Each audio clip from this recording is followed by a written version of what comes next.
Please welcome our panelists, the CEO of Dangote Group, Aliko Dangote.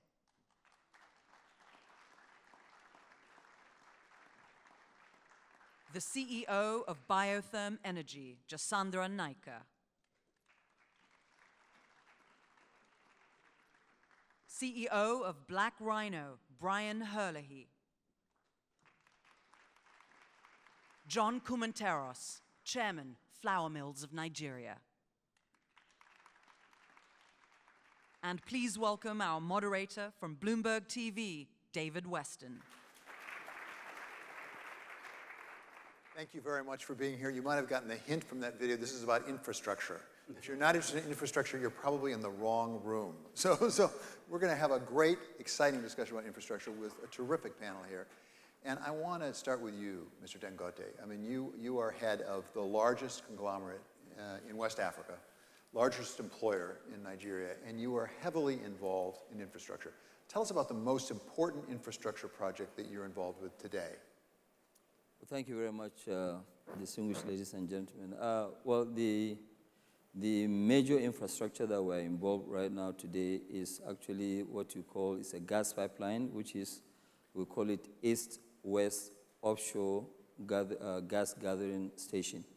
You know, we've had quite a lot of problems with gas in Nigeria, and what we are trying to do now is to see how we can get the gas off the ground. We have quite a lot of gas reserves, but there's no infrastructure to evacuate the gas. So what we are doing, we are building a subsea gas pipelines, you know, two of them, which is 550 kilometers each, and each one will transport about 1.5 billion scoop of gas, which can generate about 12,000, megawatts. We have about 3 different, pre-trade zone. One is, in the Delta. The other one is in Ogun State, which is Olokola.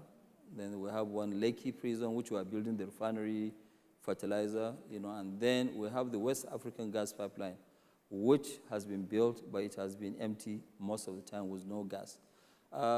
There's quite a lot of gas wells around, but the only thing is that nobody is actually producing the gas or the oil because there's no infrastructure. So we're building this infrastructure to be able to evacuate about 12,000, about 3 billion scoop of gas. 3 billion scoop of gas can actually generate 12,000 megawatts of power. I mean, today in Nigeria, we are not short of, power stations, but we're short of gas. We have more than we have more than 6,800 megawatts of power that's not in use because there's no gas.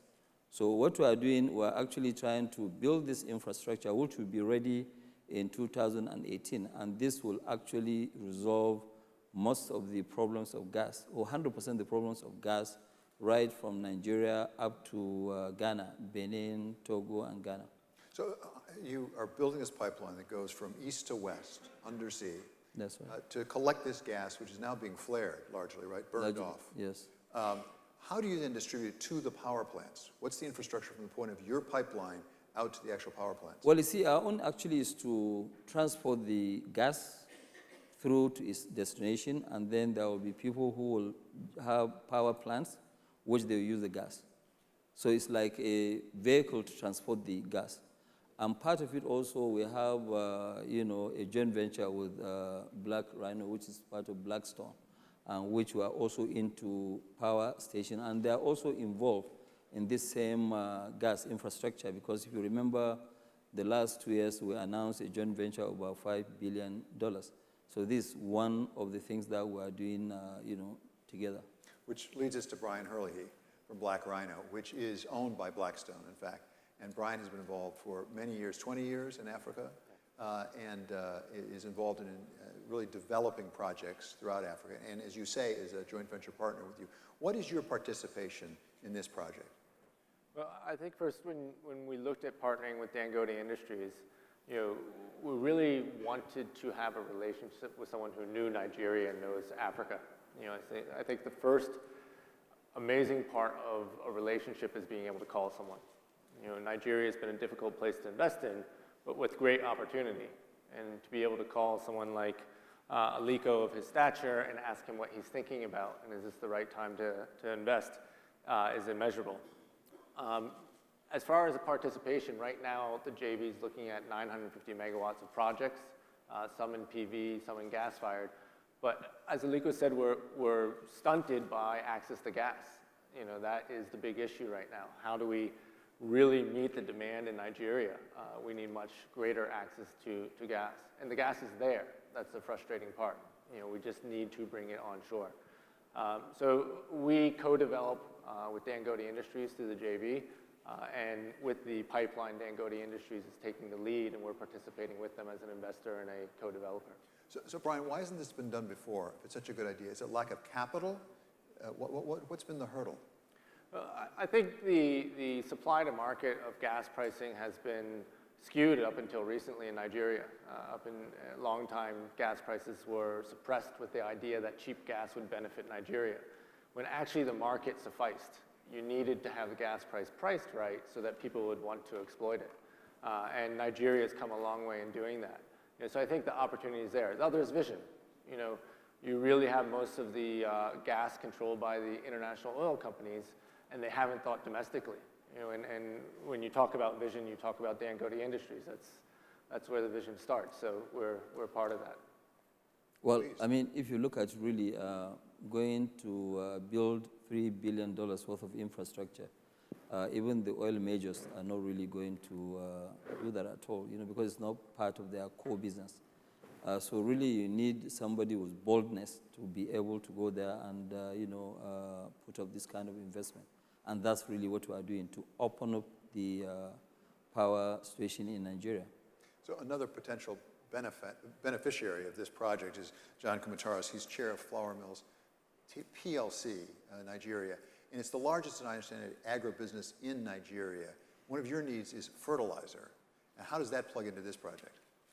Well, I would say that what we're doing is very small compared to what Aliko is doing. But you have 11,000 employees. Don't sell yourself short here. Well, you're the biggest agribusiness in Nigeria, right? Well, and we're involved in a real paradigm shift, one that is really critical for the success of the nation and of the continent. Moral imperative, economic imperative, one that requires infrastructure, and one that will be very an important paradigm shift for investors to understand. And that paradigm shift is that with a strong Naira in the past, imports have been coming into the country, feeding the industries on the coast, and the hinterland has been a subsistence farming and subsistence consumption agriculture. Now, with lack of foreign exchange resources, there has to be integration of the hinterland to the cities and to the industries. And by doing that, we create instead of going inbound this way, we go outbound that way. It's a 180-degree shift in the supply chain. And it's a critical imperative, because that's going to create a virtuous cycle of GDP economic growth. I mean, just to do 20 million tons of grains, which is what Nigeria does, that employs close to 10 million farming families. So if we engage that, and that becomes a core part of the value chain and the supply chain, not only to feed the country, but to export, which we've begun to do with soybean meal and other things, this creates a huge dynamic, a huge GDP growth, and it requires infrastructure in order to do that, and it requires partnerships and capacity building along the value chain. So the opportunity for investors is that there's a huge need for capacity building to shift that supply chain from out to in, from in to out. And that's why the investments in fertilizer and gas and solar energy and all the other investments that are being made to help build capacity is crucial for the future of the nation. And failure is not an option, and it's an opportunity really to create value and capacity. John, I ask you the same question I asked Brian in the natural gas sphere. What has been the hurdle? What has been the obstacle so far? Why hasn't this happened already? Well, you know, you have to, things take time to change. You're now aggregating from 10 million farmers. That's 10 million points of light. So how do you access those farmers? I mean, the agriculture involves three things. It involves agronomy, it involves aggregation, and it involves route to market. So agronomy is, How do you cultivate the land? How do you put more land into cultivation? How do you get better yield by fertilizer, by seed, propagation, water management technique? Aggregation means, well, you produce and harvest 3 months of the year, 4 months of the year. What happens during the other 8 months? How can you extend that supply chain and store it in silos so it doesn't rot on the fields or go to waste? So aggregation is number 2 block. Number 3 block is route to market. The roads are an important element. The rail system is an important element. The silo systems that exist in the country are important elements. And what we need to do is, and the fertilizer, right now, Nigeria imports most of the fertilizer. In 2 years, it won't. What we need to do is unlock capacity that exists. And I think President Buhari mentioned that the rails will be liberalized, so now we can get the rail network working and really functioning and providing value, silos put into activation, and really engage business to, along with government, to really engage in unlocking and facilitating those things that need to be done. We've talked about natural gas and the energy that comes from natural gas. It brings us to Jasandra Nyker.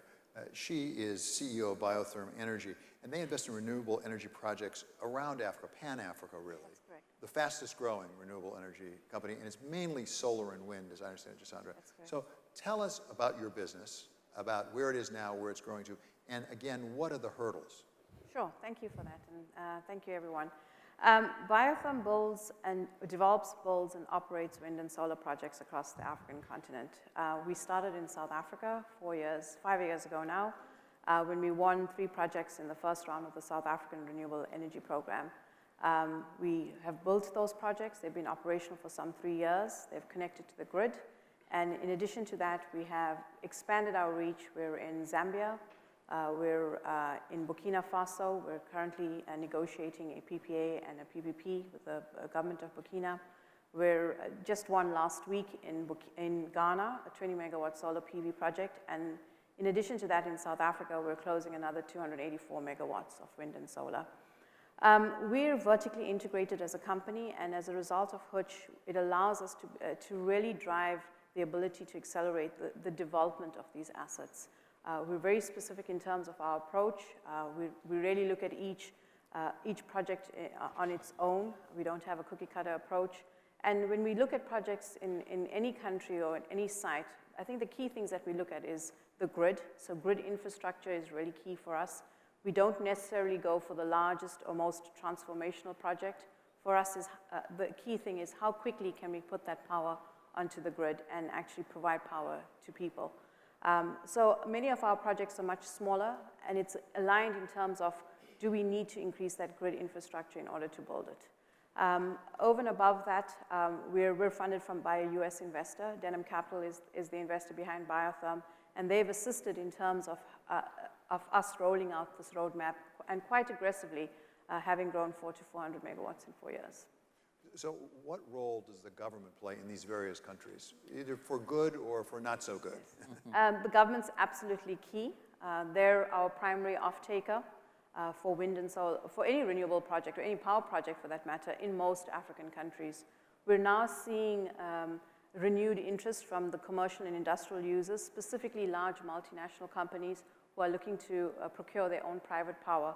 But predominantly we work with governments. And the reason why it's very successful in some countries over others is the fact that there's a very transparent regulatory framework that sits in place in terms of allowing one to actually go through a process, secure a PPA, develop the project, and actually implement it. And I think that's key, the transparency, the regulatory framework that needs to be in place. And it's not always, the thing that's always advantageous to a developer.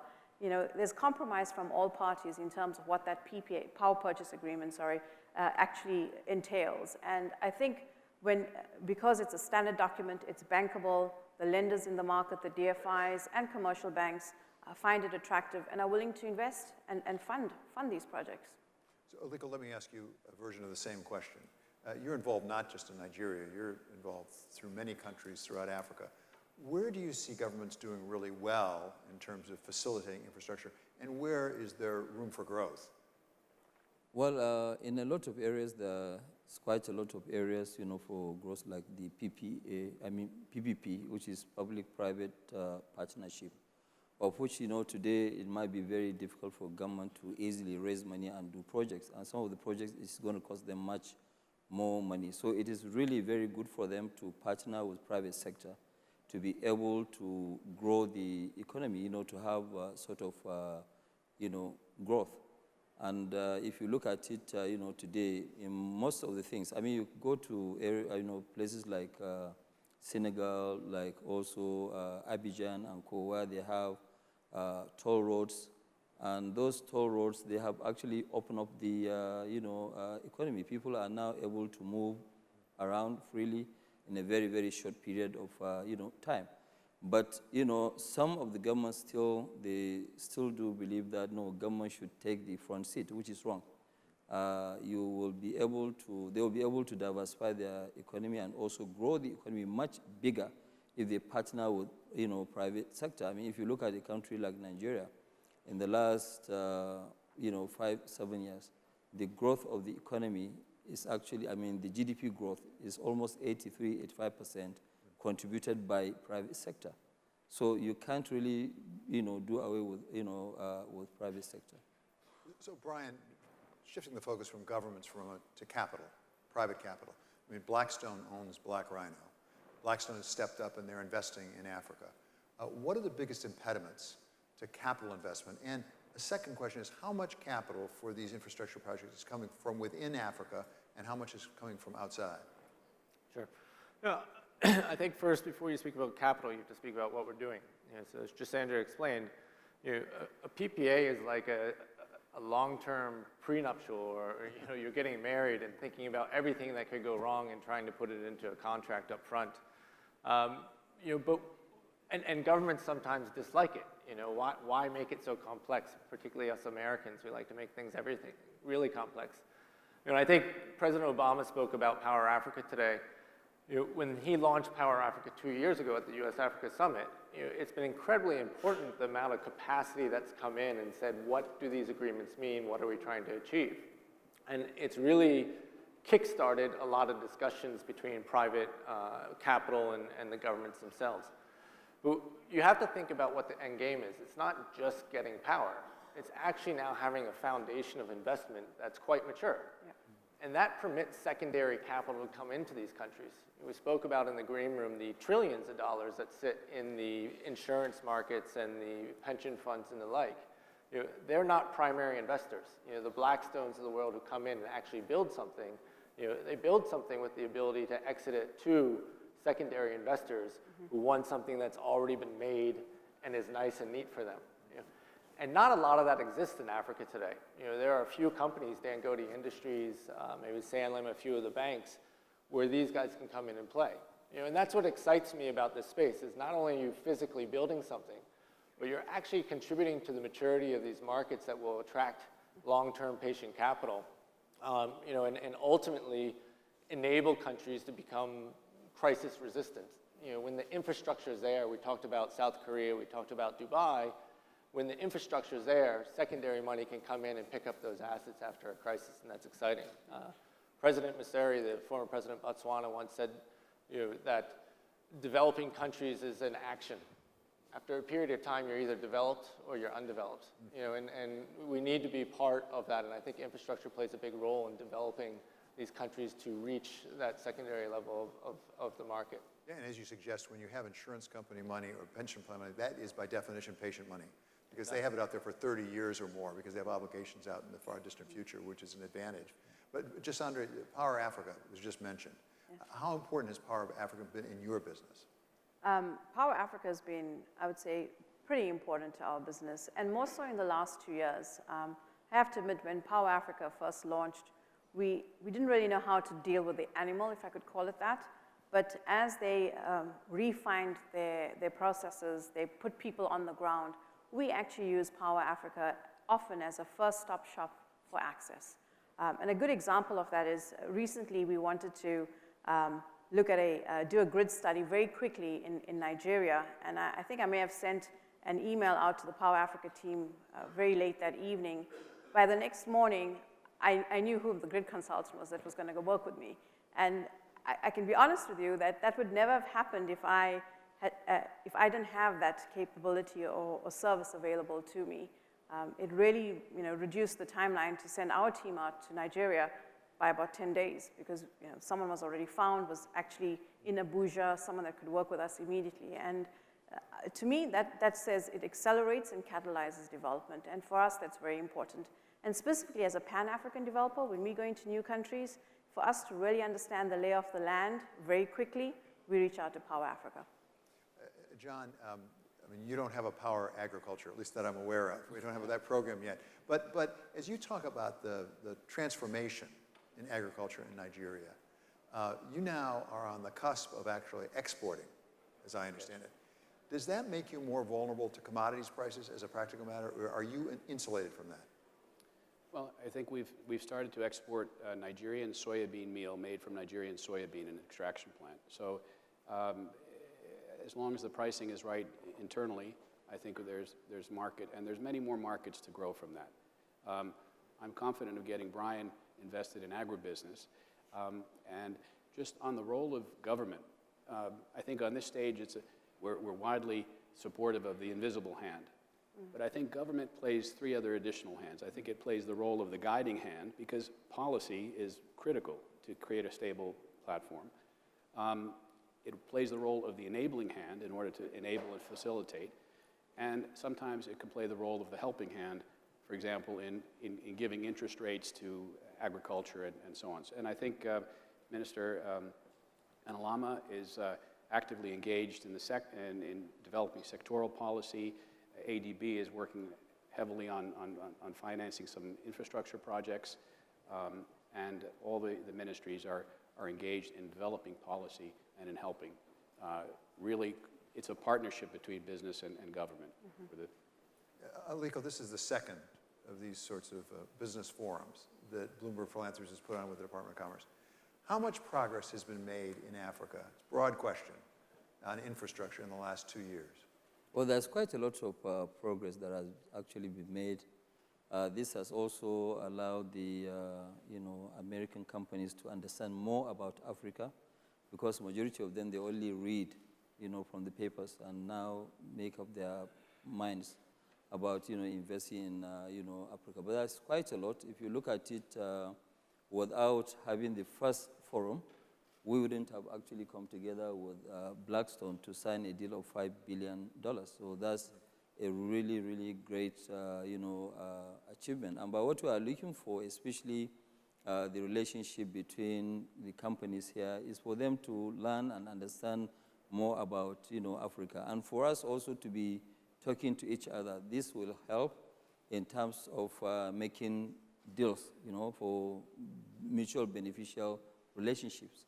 U.S. is huge, it's big in agriculture. In Africa, we have land. Just like what I said earlier on in one of the conferences, that Nigeria has more arable land than China.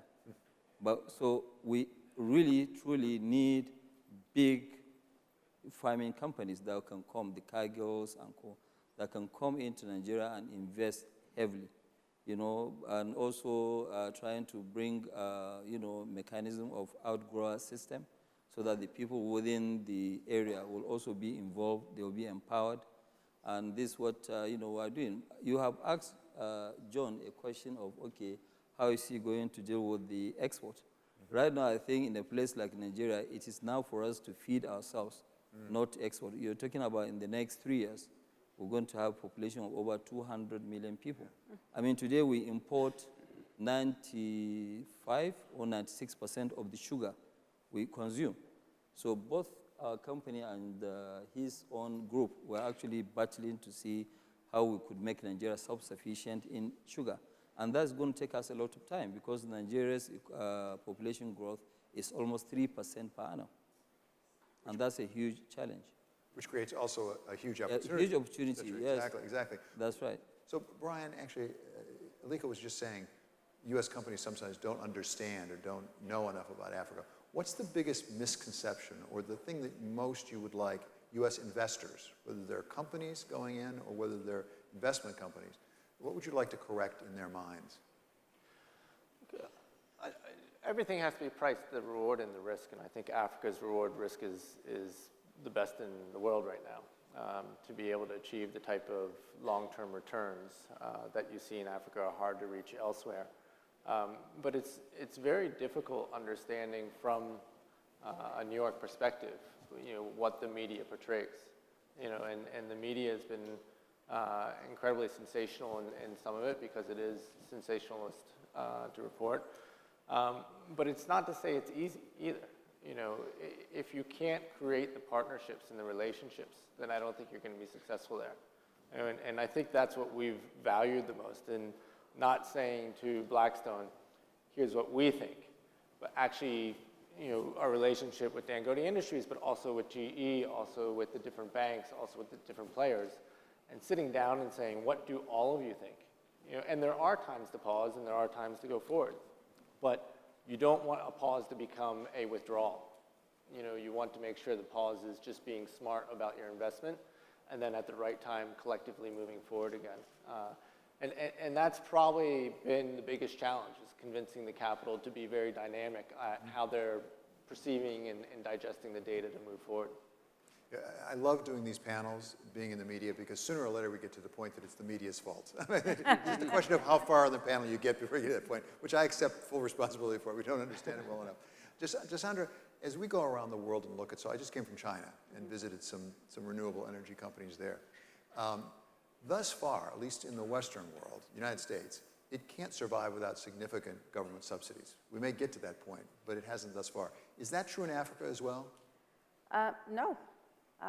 Renewables in South Africa and in many African countries are basically being built without subsidies. In 9 out of 10 markets that we operate in, it is an auction-based program, so it's a highly competitive bidding tender program where we all have to evaluate at what price we could actually offer a tariff to the government. And in most instances, we are highly competitive with the levelized cost of electricity in that particular country, if not cheaper.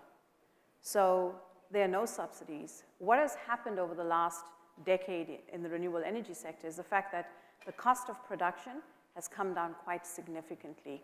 If we look at projects that were built in Europe or Italy in the early 2000s, they were sitting at €3 per kilowatt hour. I mean, it's unheard of, If you got that, that's truly, you're very fortunate. And I think they were overpriced because that's why many of those countries had to go into a retroactive tariff procedure. In South Africa, in the last round, we procured wind and solar at roughly 4 US dollar cents for wind. And I mean, that is highly competitive relative to levelized cost of electricity. But one thing we need to look at is you can't just assume, well, in South Africa or Zambia, we secured solar for 5 US dollar cents, that the government of any government, say Ghana, can actually do the same. Because you have to take a variety of things into consideration. What the irradiance is, so the quality of the feedstock, be it wind or solar, the grid, the ability to connect to the grid, whether there's some indirect taxes that are associated with the project, are you giving a percentage to the local community or not? And so, you can't say, well, one price fits all. And really, you need to look at a tariff or the cost of electricity relative to that particular country, the rules of engagement, and what the outcome is. Because the last thing you also don't want to have is a very cheap or low tariff and a project never being built. So Aliko, I want to give you last word here. I mean, we have an expression here, you have to ask for the order. So we have heads of state here, we have CEOs from the United States, CEOs from Africa. If you had to ask for one order coming out of this forum, what would it be? What do you want? Well, what I want is more relationship between American companies and African companies, which means translates to more investment. And I think we really need to team up together. The opportunities are there, and there's nowhere you can have a better return than investing in Africa. So I look forward to that. There we have it. Okay. Thank you very much to all our panelists. This is John Coumantaros, Jasandra Nyker, Brian Herlihy, and of course, Aliko Dangote. Thanks very much. That was terrific. And thank you for your attention.